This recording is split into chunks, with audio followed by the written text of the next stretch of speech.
My first point is that Buddhism is here way too optimistic in a way, in this belief, that all living beings want to get rid of suffering and so on. I doubt it. Second point, I think one of the mystifications of our Western perception of Buddhism is that we identify too much with meditation. In a very good book on reality of Buddhism, I read, it's very interesting that in countries like Thailand, blah, blah, Burma, where Myanmar now, where Buddhism is really a way of life, only a tiny minority meditates. It's not so much, meditation is more an ideal. It's like to remind you that it is possible to reach, but for a large majority of people, being a Buddhist simply means don't cause too much suffering and so on, all that stuff. Okay, but let's go on now where I see a problem with Buddhism. Again, it's what I already mentioned. Buddhism begins with suffering. So then you slowly train yourself ethically and so on, and you step out of this wheel of desire. You are no longer controlled by karma. Your acts no longer leave traces. You don't hurt other people and so on and so on.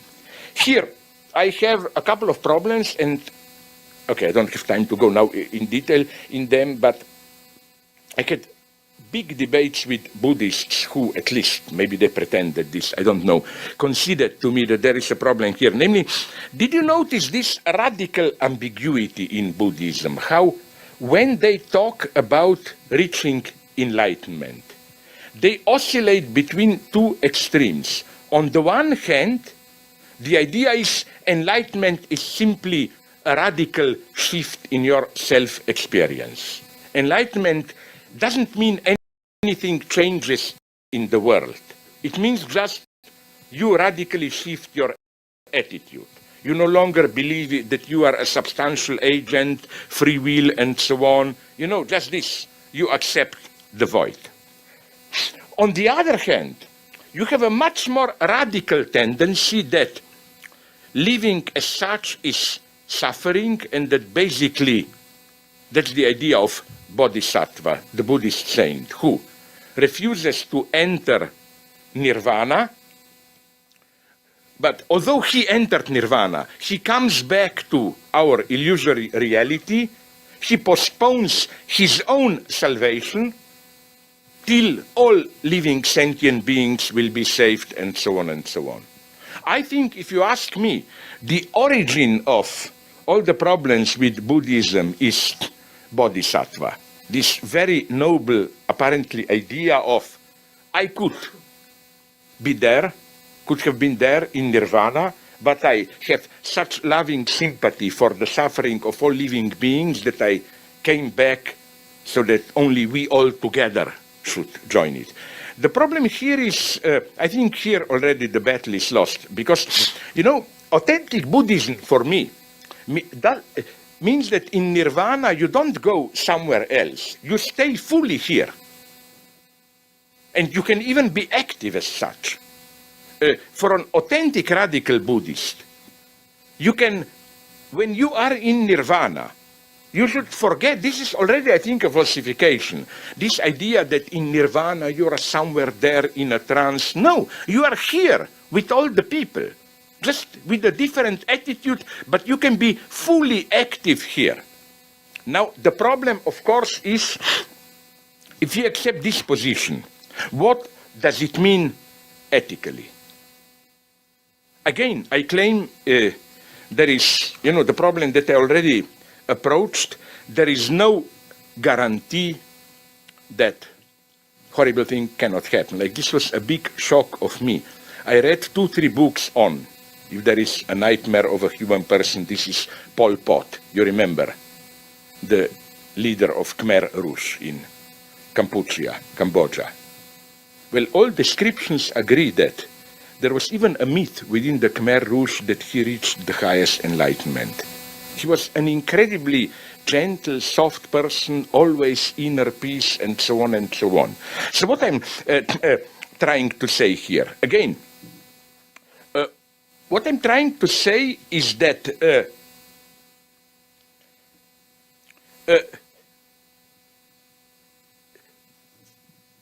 there is nothing which prevents you from reaching inner enlightenment and go on doing horrible things. Now you will say compassion, but is not the basic Buddhist attitude that of compassion with all suffering beings and so on and so on. But let me assure you, this problem was solved long ago with the wonderful notion of compassionate war. You know, like you can do all the killing, but with compassion and so on and so on. Then you have another problem here, which I think makes it even more. Many Buddhists admit that you can reach something like nirvana also through biochemical means, with simple chemical intervention. You don't need to go through all the meditation, blah, blah, blah. So the problem is, doesn't this undermine the ethical status of meditation? That is to say, is there a distinction between, let's say, real enlightenment where you meditated, worked hardly to reach it, and simply taking a pill and finding yourself in a blessed state? Owen Flanagan, a cognitivist who is also close to Buddhism, proposed what he calls here a normative exclusion cause. I quote him: cases where happiness in the sense of Buddhist enlightenment, is gained by magic pills or is due to false belief do not count because the allegedly happy person must be involved in cultivating her own virtue and happiness. Happy states born of delusion are undeserved. My point is why? Why, if, as he admits it, it's exactly the same inner state? Okay, then the next... so again, because of all this, here is the quote from Suzuki, if you don't believe me. It is really not he, the killer, but the sword itself that does the killing. He, the killer, had no desire to do harm to anybody, but the enemy appears and makes himself a victim. It is as though the sword performs automatically its function of justice, which is the function of mercy. Wonderful description of killing, and so on and so on. So, you know what I'm trying to say here? Now, really, to conclude, I was too long. Two things. First, don't misunderstand me. I am not dismissing Buddhism in any way. It's an absolutely authentic experience. I just claim it doesn't have a necessary immanent, let's call it moral or whatever, content. Let's not cheat here. It's, as Suzuki said, a technique of achieving inner peace. You can do all the torturing you want. I don't believe, and it's quite interesting to read. For example, I have a book on Tibetan legal system, where it describes in what wonderful way, wonderful in a terrifying sense, in what wonderful way, although they did not do the killing, they nonetheless did it. For example, in traditional Tibetan justice, of course, you don't do the killing, life is sacred. But they whipped a criminal and chained him in winter to a tree outside, so he wrote, and so on and so on. You can do it. So what I want to say is that my lesson would be just double. First, let's accept the gap. Inner Buddhist peace meditation is a great thing, but it's not the answer. I think we should, again, maintain a minimal gap between inner authenticity and, let's call it, ethics of acting together with other people, and so on and so on. My second conclusion here would have been that that to locate what really, I'm sorry, I'm talking in mega generalities now, what really divides East from West, if I may use these terms, probably in a wrong way, but nonetheless, is that what nonetheless I find attractive in Western tradition, it's terribly politically incorrect what I'm saying now, it's that in contrast to this idea, don't get involved, maintain an inner distance, isn't the entire Western ethics, starting with Plato, precisely an ethics of falling into, opening yourself to an encounter, like falling in love. Our Western love is not this peaceful Buddha smile. It's out there, something, and you fall fully into it.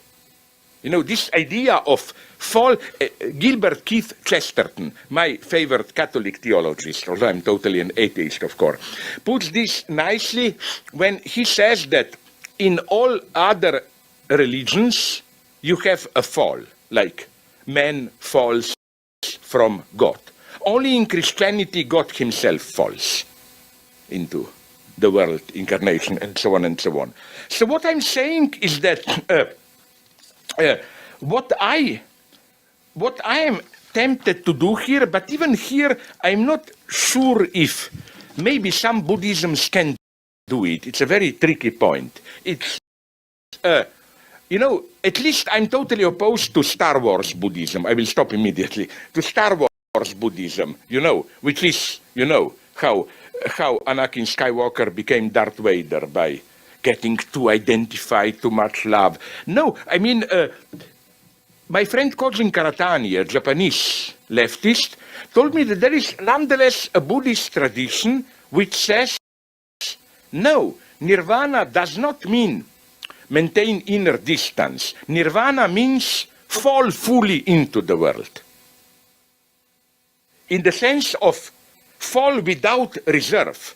You lose your ego, not by some inner meditation, but precisely you lose your ego by falling radically into the world, accepting fully the world.